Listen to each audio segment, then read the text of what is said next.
So tell me you're the least favorite child without telling me you're the least favorite child. Whew, all right, here we go. So I am an only child, and I'm sure you're sitting there like, well, Michelle, then how are you the least favorite? Allow me to tell you. My parents divorced when I was 5 years old. My mother didn't even show up to the custody battle. When I was 8 years old, my father remarried, and she had a daughter around the same age as me. When I tell you that I was not a part of her plan, as soon as they got married, that's when the child abuse started. For me, not her daughter. She only kept that for me. And my dad, my blood, my flesh and blood, what did he do?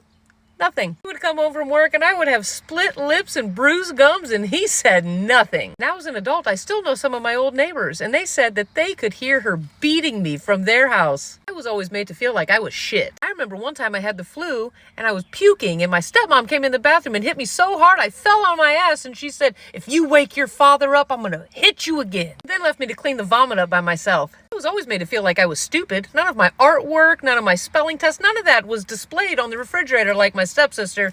All hers. And now that I'm older, I really realize that fucks with you when you're a child. CPS got involved so many times that my grandparents put their foot down and said, no, she's coming to live with us. My father just let me go. He never helped my grandparents with anything. School books, doctor's appointments, school uniforms, none of it. But he sure did raise my stepsister like she was his own. At the age of 17, I had to go in for emergency surgery because my appendix was about to burst. My father was the only one available, so he's the one that took me to the hospital. And guess what? They took his insurance. My stepmother was livid that he had to actually pay something for his own daughter. Throughout the years, my father did help me financially when I needed it, but it had to be a secret. She couldn't know a thing. To this day, she doesn't know the things that my father has done to help me because she would probably leave him, so we gotta keep it a big secret. You believe that? He couldn't even help his own child. It had to be a secret. Isn't that crazy?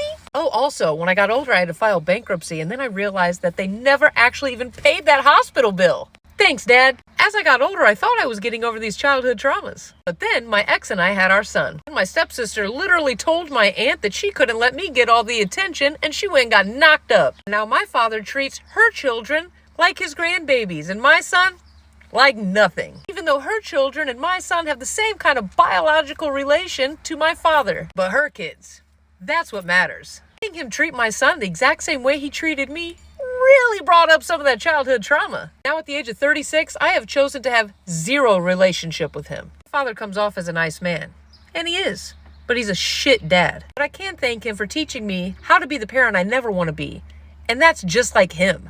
My son will never have to feel the way that my father made me feel. Because my son is my whole world, and I truly love him. Remember, everybody, actions speak louder than words. So thanks, Dad. And that is how I am the least favorite child.